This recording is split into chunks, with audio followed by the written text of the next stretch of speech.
I do not think that there is any chance of recession anytime soon. I think any conversation about recession is absurd.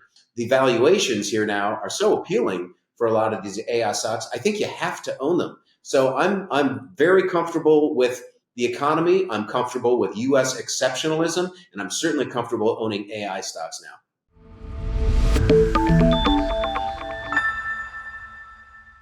Hi, everyone. Welcome to Wealthion. I'm Maggie Lake, and today I'm joined by Adam Johnson, portfolio manager of the Bullseye American Ingenuity Fund and author of the weekly investment letter, The Bullseye Brief. Hi, Adam. It's great to have you with us. Oh, likewise, Maggie. Thank you. It's a pleasure. So, lot to discuss, and I think a lot of people are kind of wringing their hands trying to figure out what's going on. The stock market's had a pretty rough month, a little bit longer than a pretty rough year so far. NASDAQ and S&P near correction territory. The Russell came close to a bear market. Everyone's worried about recession. Does it feel like things are stabilizing, or is there more downside ahead? What do you make of this market? Honestly, I don't really think it's been that bad. I think this is just markets being markets. And I'll tell you why I say that. Over the past 3 years, Maggie, there have been 9 declines of 10% or more. And on average, the decline was about 14%. As it turns out, each of those ended up being a wonderful buying opportunity. And here we are, decline number 10 in 3+ years. And we stopped it down 14% on the NASDAQ. So I've been buying. And I think what we just have to recognize is there are always reasons not to buy. There are always reasons to be afraid. But if you take it in totality, I think there's a lot more to like right now than to fear.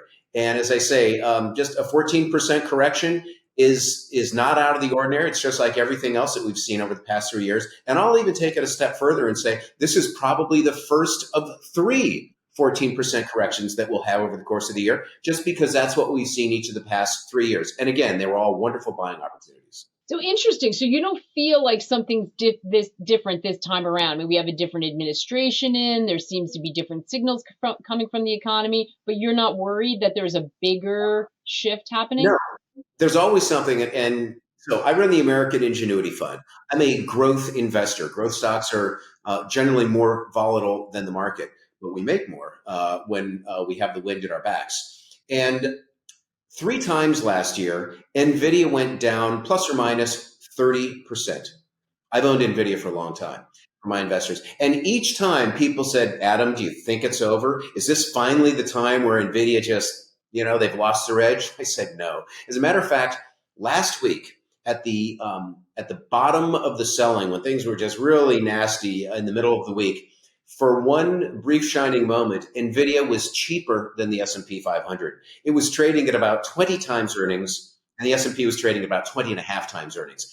And that to me is a signal that our pessimism has gotten the best of us. When you see a company like Nvidia, which is the golden child of AI, trading cheaper than the market with 5, 6, 7 times the growth, call it 60, 70% versus 10 or 12% for the S&P 500, you buy it. And that's what I've been doing. And I think thoughtful long-term investors buy on dips like this, and we end up doing very well. It's so refreshing to hear someone making the bull case, because there's not a lot of you right now. Or if you're out there, the bear voices seem to be overwhelming. So it's really refreshing to hear that. Let me just ask you. I want to touch on growth in AI in a moment, but staying really big picture, because you are, as you say, running the Ingenuity Fund, right? The American Ingenuity Fund. We have been hearing a lot of talk that America is overowned, overvalued, and overhyped, to borrow a phrase from an FT article, and that we are at the beginning of this major shift away from U.S. assets. Do you buy that? Do you think that it's possible that there's a big rebalancing going on? Well, first of all, just look at who wrote the article, the FT. Where are they based? London. London hates us right now. So do the French, so do the Italians, so do a lot of other countries right now because of what's happening with the tariffs. And yet, this is the place to be. We are the biggest economy in the world. We have the growth that is the envy of the world. Yeah, I know the Atlanta Fed thinks that the economy is contracting 2.8%. I think that's the craziest thing I've ever seen. When I look at what's happening in corporate America, Maggie, over the past quarter, we had 12% earnings growth coupled with 13% profit margins. That's the best fundamental combination that we've seen since 2001. Unemployment is somewhere around 4, 4.1, 4.2. We can debate decimals, but around 4%, which means that we have the most number of people ever making the highest gross adjusted income ever and spending the most amount of money ever. And that is what's driving both GDP growth and earnings growth. We also have inflation now that is coming down. 3 of the 4 indicators peg inflation below 3%. There's only one, producer prices, PPI, still above 3%. And the most recent data came in lighter than expected. So I think inflation is cooling. We're not going to get a ton of cuts from the Fed. They don't need to cut a lot, but they'll probably give us 1, 2, I don't think 3. So let's say 2 cuts this week. That helps bring borrowing costs down for consumers, for companies, and the government. We know we've got a spending problem at the governmental level, which we're addressing.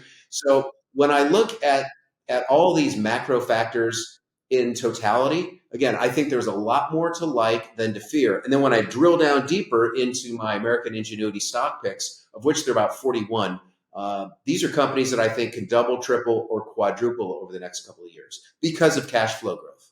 Wow. So you're doubling down on the US exceptionalism. Let's talk a little bit about AI. So how are you feeling about that sector? Because I think a lot of the fears are kind of centered on a bubble bursting there, or the valuations that have run well ahead of what is undeniably going to be an important trend. How are you thinking about AI as a sector? Well, first I'll address the valuation question because that's what I spend my time doing on any given day.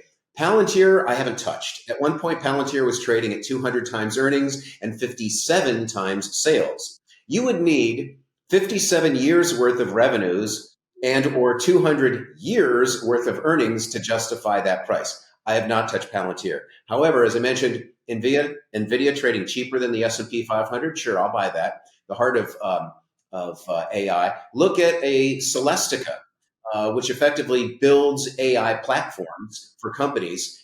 And that's trading somewhere in the mid-teens, 15, 16 times earnings with 30 to 35% growth. So it's cheaper than the S&P and it's got more growth.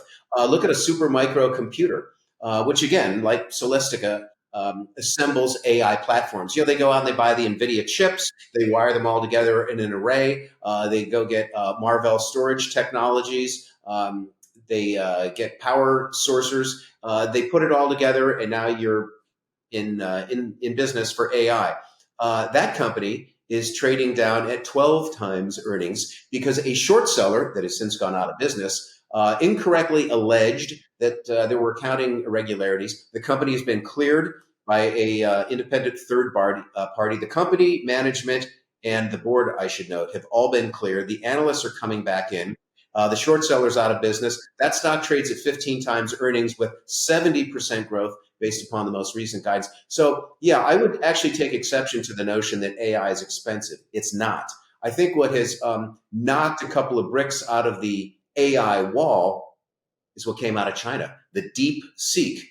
And the funny thing about that is that the Chinese claim to have built DeepSeek for $6 million and that it's faster and smarter than ChatGPT, as an example. Well, as it turns out, they used 2,000 Nvidia chips to build DeepSeek, and they actually stole code from ChatGPT to power their DeepSeek alternative to ChatGPT. So as far as this notion that somehow the Chinese are going to supplant the entire US-based AI ecosystem, I think it's just misguided because the facts don't support that. And coupled with those facts, the valuations here now are so appealing for a lot of these AI stocks. I think you have to own them. So I'm very comfortable with the economy. I'm comfortable with US exceptionalism, and I'm certainly comfortable owning AI stocks now.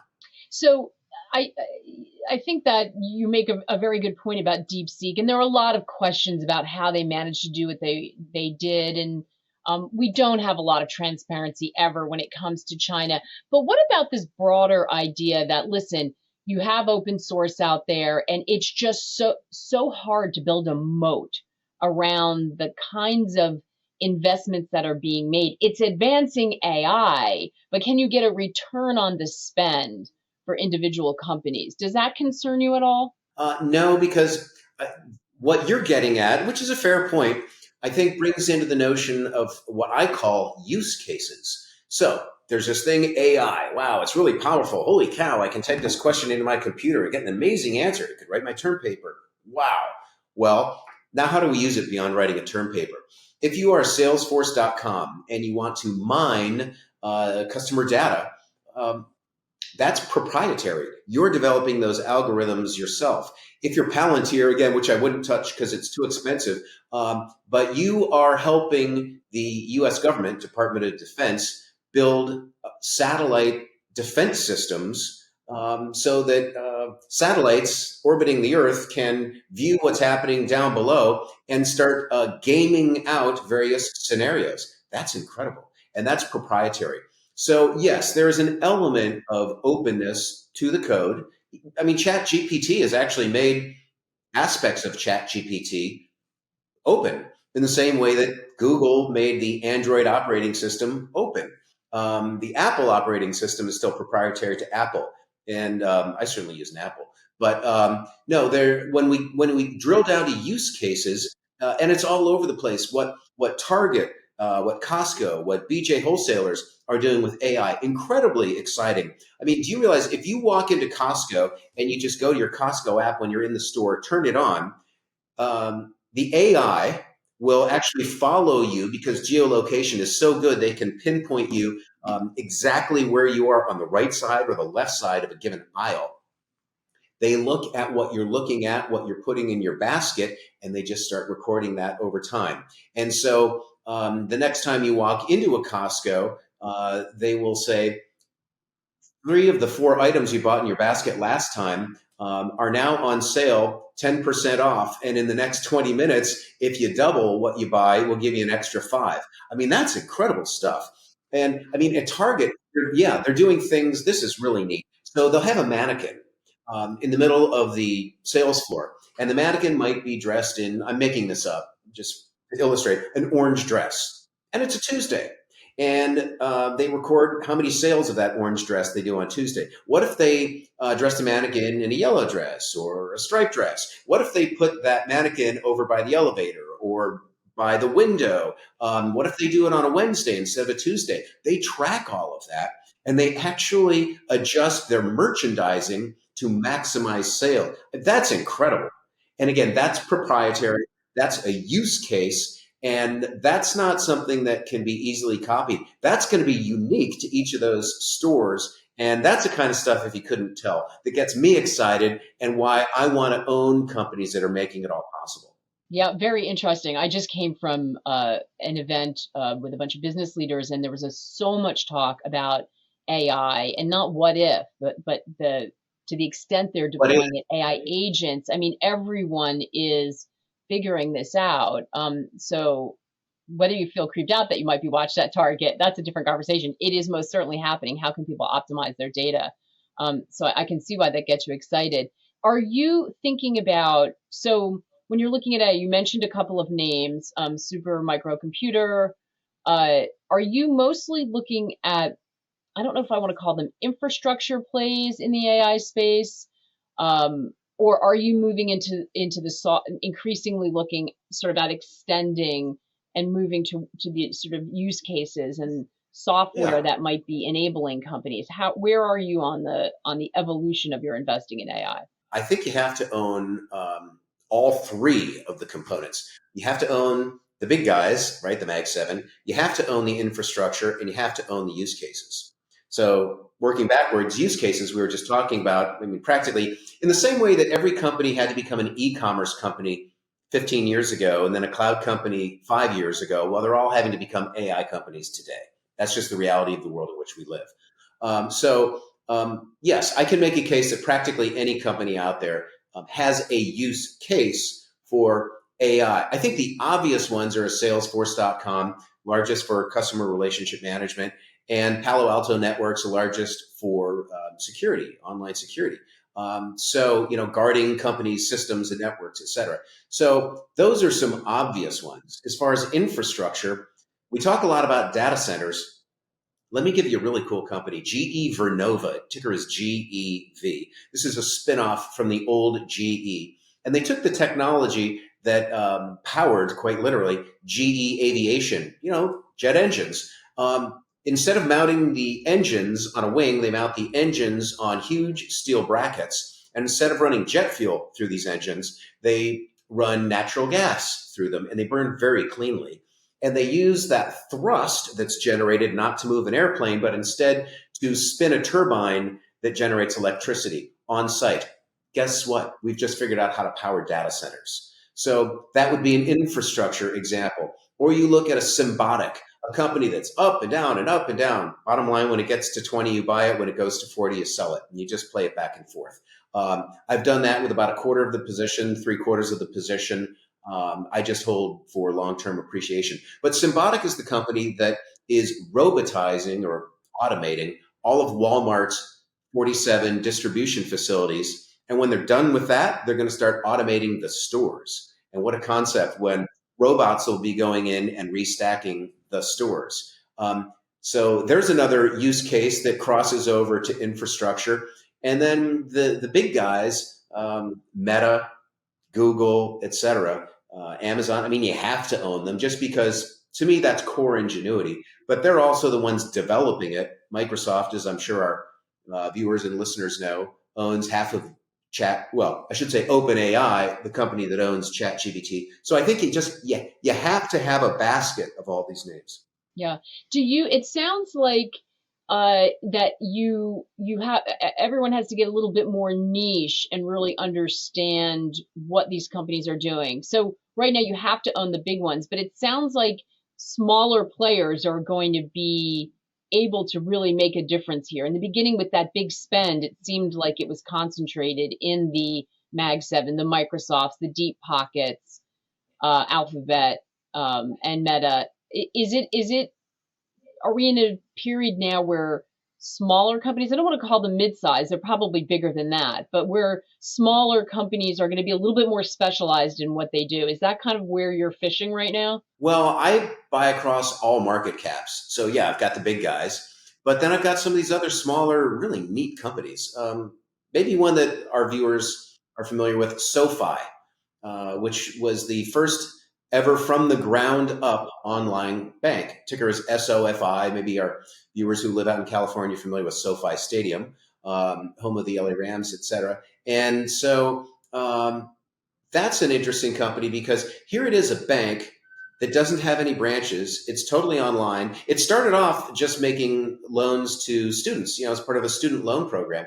Well, now student loans only account for about 14% of revenues. And what they have found is that because they start with kids, 17, 18, 19 years old, and making loans to them, they're able to track these customers over long periods of time and find that they graduate, they get jobs, they have stable income, and they're very good people to lend to. And so now they have an auto loan program, they have a home lending program, they have home equity lines, because eventually then these kids not only have homes, but want to renovate their homes, et cetera. And so they're really able to grow over the lifetime with these customers who are fiercely loyal because this was the only company that would loan to them, right? So that's a wonderful, wonderful business that at some point, I think a big bank or maybe an Amazon ought to buy. You want to be an online bank with a complete soup to nuts operation? Buy SoFi. So there's Wow, some interesting. real, Walmart had always tried to get into banking as well, and it's been difficult, but we're kind of in a new political environment in DC, so that gets super interesting. oh yeah. We know data is at the heart of AI, and data centers were an early area that people were super interested in. Someone made a really interesting comment to me who has a lot of experience in commercial real estate, and real estate tends to be a long game. Things move slowly. Is that a worry for that part of the market, that maybe the sort of life cycle of data centers, by the time you're investing in and plowing all that money, and things may move quickly in a very agile, fast changing environment? Is that a kind of weird intersection that concerns you based on the time horizon? Yeah, I understand where you're going with that, but there's always demand for what I call Class A space. And there are a couple of different ways we could define that. For commercial real estate, Class A would be two REITs, real estate investment trusts. One would be Boston Properties, which is only in 6 cities, the biggest 6 cities in the U.S., and they own only the best properties. You come to New York, and the best properties are all Boston Properties, and occupancy is in the mid 90s. So for all the hand wringing and angst about commercial real estate is dead and people don't go to the offices anymore, not a problem at Boston Properties. So that is the best of the best. And I always like best in breed companies. That's one example. Alexandria Real Estate Equities, ticker ARE, is another. They focus specifically on the healthcare industry. And what's fascinating about that is that they custom build campuses, really, for healthcare companies that want to be located near institutions of higher learning. So they're concentrated in Boston, San Diego, San Francisco, New York City to a lesser extent, and then the Triangle down in North Carolina, where, again, there are lots of learning institutions. And so they create these custom-built, beautiful campuses. If you're Pfizer or Merck, or you're a larger biotech company, like you remember the old Genentech, you need a customized space for the labs, for the presentation rooms, et cetera. You may have 3,000 employees. And once these places are custom built, and by the way, they're gorgeous, the companies never leave. So it's a really wonderful business model. Again, Class A, best in breed. And so I don't worry about companies like Boston Properties or Alexandria Real Estate Equities. I won't touch any of the retail REITs, because do we really need strip malls? In every city? I don't think we do. Not with e-commerce now, 17 or 18% of total retail sales. I just don't think we need it.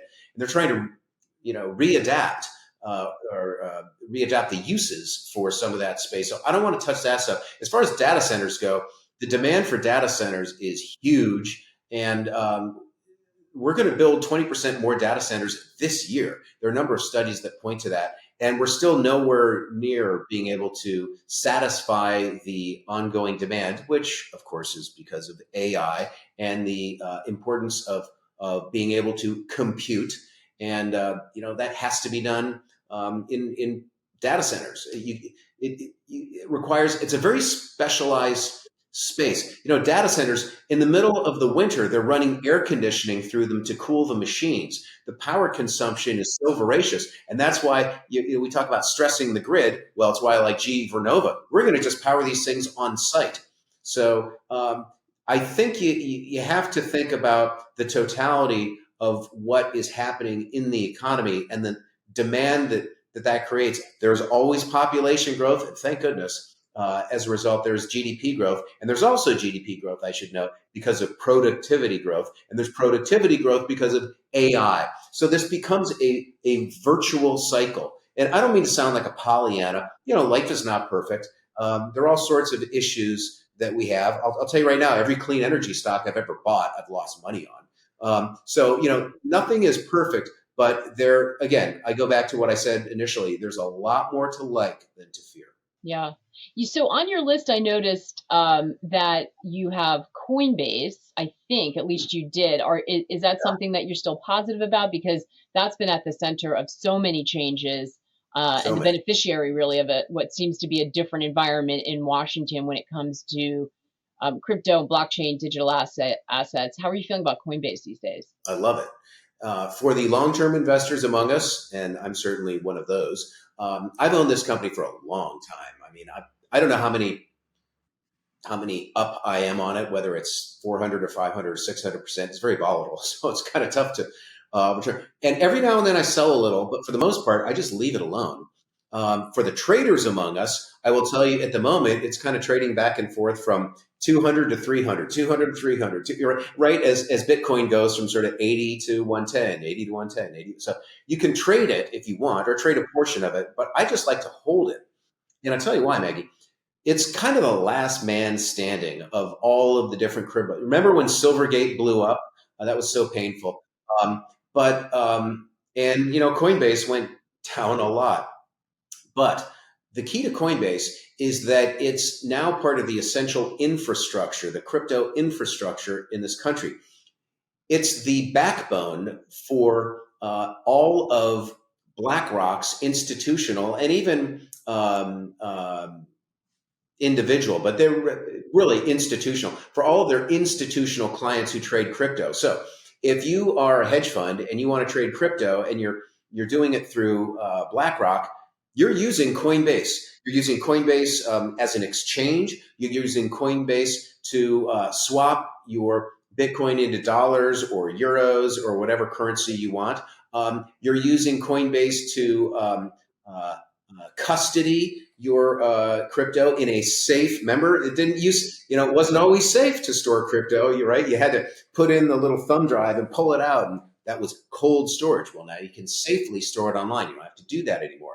And that's because of technology developed by Coinbase. And again, they provide the entire ecosystem for all of Blackstone's clients. And Blackstone, by the way, is the world's largest money manager, right? So if it's good enough for Blackstone, it's by definition good for all of us. So I think it's one you have to own. It's almost core ingenuity, kind of like the big guys, the Mag 7, and more recently, in the past couple of weeks, Citadel has talked about making markets, and guess who they're going to use? Coinbase. So I think it's just the one. I think it just has to be in the portfolio. I've never owned Bitcoin, neither personally nor for my clients, but I have certainly owned Coinbase. I do own Coinbase and will continue to own Coinbase. Yeah, it's your proxy to what's happening there. What do you? There has been some talk that as the market matures and now we see a different environment and if we get different environment in DC and if we get regulatory clarity, that may open the way for institutions to get more involved in a way they weren't, not beyond just the ETFs and BlackRock. But is that a threat to Coinbase, or does that just increase increase the validity of the entire sector? Yeah, I mean, if they're the essential player, if they're really the backbone ecosystem, then more use just emboldens, strengthens, ratifies, justifies Coinbase as the leader. Brian Armstrong, the CEO, said 2-3 years ago, back when the SEC, remember Gary Gensler, the SEC chairman under the Biden administration, was just hammering Coinbase. His whole thing, he's a regulator. He loves to regulate and hammer. And he and Brian Armstrong had a very ugly argument that went on for months in the press. The press loved it because, they love that sort of thing. It gives everyone something to talk about. But it got very ugly, and there was a lot of pressure on Coinbase. Well, Gensler is now out. And anti-regulation, lower regulation, fewer regulations, that's the mantra. And the fact that the U.S. is talking about creating a strategic Bitcoin reserve, I'm not sure entirely know what that means or think we need it, but nonetheless, they're talking about it. That's certainly good for Bitcoin. Well, it's good for crypto. I think one of the reasons that Bitcoin is down is because they don't want to hold just Bitcoin. If they really do create this strategic reserve, they want to own a bunch of coins. And I think there are people who say, oh, well, that means there'll be demand for coins other than Bitcoin. I'll sell the Bitcoin and buy all these other ones. So I think that's kind of what's going on. There's some gamesmanship. But yes, bottom line, to answer your question, if there are more players coming in to legitimize Bitcoin, whether it's the U.S. government or a Citadel or a Fortress Investments or whomever, Coinbase is the go-to name. It's the top tier. Remember what I said about best in breed? If you want customer relationship management, you go to Salesforce. You want online internet security, Palo Alto Networks. You want crypto, Coinbase. Period. Best in breed. That keeps it really simple. Yeah, it does. Another name I saw on your list in your notes, which really struck me, was Delta and Airline. I mean, people used to joke, and money manager I used to spoke to say it's brutal. It's really hard to make money owning an airline. It's just, and we've got all these recession fears, and we've got a sort of heightened geopolitical tensions. Why is an airline on your list? Yeah, Warren Buffett famously said when he got out of US Air, please thank me if I ever buy an airline again, ever. And I will tell you that Delta is the only airline I've ever owned, because you're right, it's a really hard business. But, and again, I run the American Ingenuity Fund. You say, is an airline really ingenious? Well, Delta Airlines is ingenious. And I'll tell you how. And thank you for teeing me up, because I do love talking about it. So Delta has figured out They were the first to figure out, and they're still really way ahead of everybody else. They have figured out how to segment the cabin into 34 different price zones. It's not just the obvious first class, business class, premium, economy. It's also, do you want an aisle? Do you want a window? Do you want to advance book? Do you want to select your seat or not? How many bags are you carrying? There's so many different ways that they can segment the cabin, all those different permutations. So they really squeeze all the money out of the cabin, number one. Number two, 8 to 10% of their revenues come from cargo. So there's no such thing as an empty flight on Delta. Well, first of all, their load factor is 78 to 80%. So, 4/5 of the seats are taken, and typically it's higher than that if you've flown on Delta anytime soon. I mean, they always get on and say, we have a packed flight today, right? So if you'd like to check your bag. Yeah, exactly. So not only are we crammed into the passenger cabin, and I would say that it's one of the nicest passenger cabins out there because they're new aircraft and beautiful lighting and temperature controlled, air pressure controlled in a way that, thanks to technologies at Boeing, they're now able to do. But the belly is full of cargo. That's important. Number three, not only do they service their own aircraft, they make another 8 to 10% of revenues by servicing other airlines' aircraft. And it's not just servicing, it's the parts business. So, for example, if a United airplane comes into one of their hubs, one of Delta hubs, say at Atlanta, and there's an issue with the United plane, it's Delta mechanics that go fix it, and Delta bills United for the parts.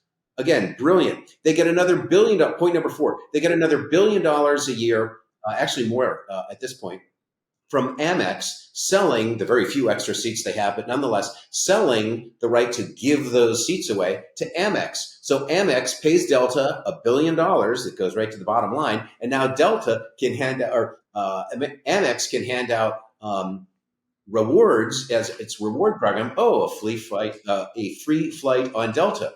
Brilliant, right? That's how they just eke more money. And the fifth and final thing that I think is just brilliant. Delta owns an oil refinery. That's their hedge. They own a refinery in Philadelphia, about a 218,000 barrel per day refinery. So when jet fuel prices go up, they're a lot less stressed than the other airlines because they're making more money at the refinery. I mean, that is ingenious. And those 5 reasons are why Delta makes it into the Bullseye American Ingenuity Fund. I should also note right now, it's trading very cheap. They just lowered guidance on some of the winter outages, from January, February, but they kept full year guidance up here. It's trading at 6 times earnings. So Delta, you basically buy in the 40s and you sell it up above 65, 70. My target, I just raised it, is 80. And I just bought some more down in the 40s. Wow, it was so interesting. They really managed to diversify, it sounds like, their revenue streams, which is not easy to do. Why were they able to do that as opposed to other airlines? Like you mentioned United, and they fly kind of into, obviously they all have different hubs, but they fly sort of similar routes. How did Delta manage to do this and the others aren't? Just better management. For a long time, remember, in the 70s, although now that I say that, the 70s were 50 years ago. But right. But, there was a time when the airline industry, and even in the 80s, was highly regulated. I mean, it was almost like the insurance business. And then they came out of that, and it was sort of like the airlines were deer in the headlights, and, they just would sort of freeze. And they didn't run their businesses like businesses. They just sort of ran them like battleships, where, we're just going to point the battleship in this direction, and it's going to go, and by gum, it'll get there. Open the doors, let everybody on. Yeah. Feed them lots of food. I mean, remember when they had magazines there, and then they, I remember when they had a lot of things. It's so the airlines are doing better business wise, but I don't know if the flying public would agree that things are at their greatest. And yet we've seen everyone spending on services. So they're managing their business better, but how vulnerable are they to the economy? So clearly you think recession fears are overblown. I suppose that is the risk to this trade, is that if we do go into a recession, we'll see a pullback on that part of consumers. And then that will presumably hurt a company like Delta or any airline. Well, the last time we thought that there was going to be a recession, Delta went into the 20s.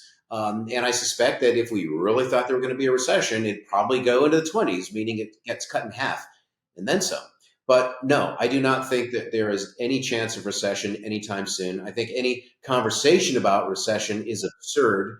And even if someone were to come to me and say, yeah, but tariffs are so disruptive, here's what I would say. Okay, fine. Net imports to this country are about $1 trillion. You say, wow, $1 trillion, that's a lot of money. I mean, it's a trillion. Yes. And US GDP, our economy, is 30 trillion. So net imports to this country are about 3% of GDP. And if we're talking about, for the most part, 10 to 25% tariffs on that 1% of GDP, what we're really talking about is a fractional impact to GDP. I'm not going to say it's much ado about nothing, but I think the whole tariff conversation is blown way out of proportion. And it's a lot less onerous than it really is in the final analysis. And the other thing about tariffs that I don't think people fully appreciate, although they're starting to figure it out, I think tariffs are a negotiating ploy by the Trump administration to leverage conversations about getting what they want.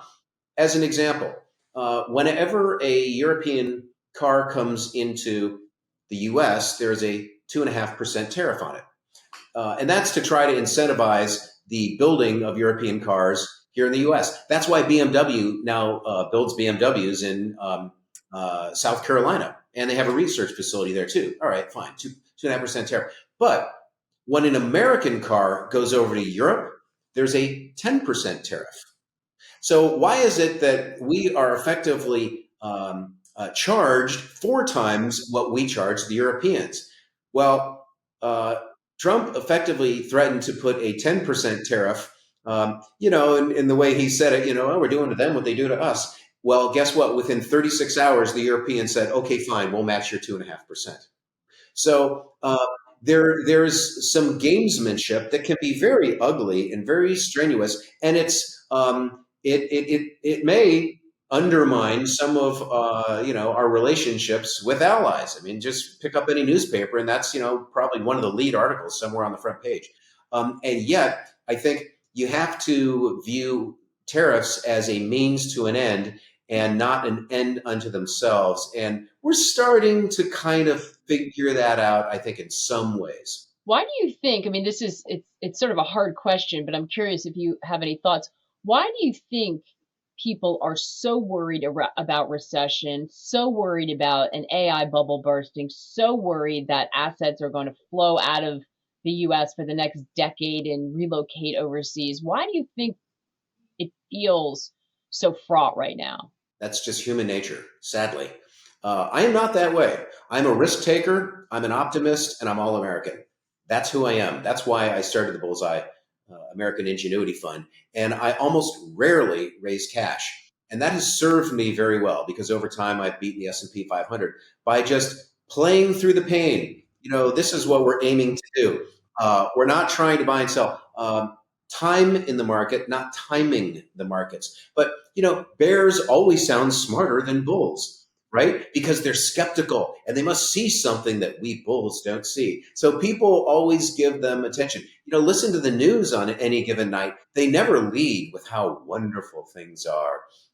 They always lead with the worst of the worst. And I mean, really, I'm so sick and tired of every 12 months, another government shutdown. And sober-faced news anchors come on and say, looming government shutdown now, as, blah, blah, blah. And isn't it amazing? They always figure it out. And I remember in 2018, the entire world was obsessed with recession. We were so certain. And December 24th, I remember going to church and talking to my family, and they all said, oh, what do you think? Cousins and grandparents, are we going to it? I said, guys, it's Christmas Eve, please. Well, we came in on December 26th. Boom, the market never looked back. Early January, he was the chairman then too. Jerome Powell said, well, we may start cutting rates. The market was up 36%.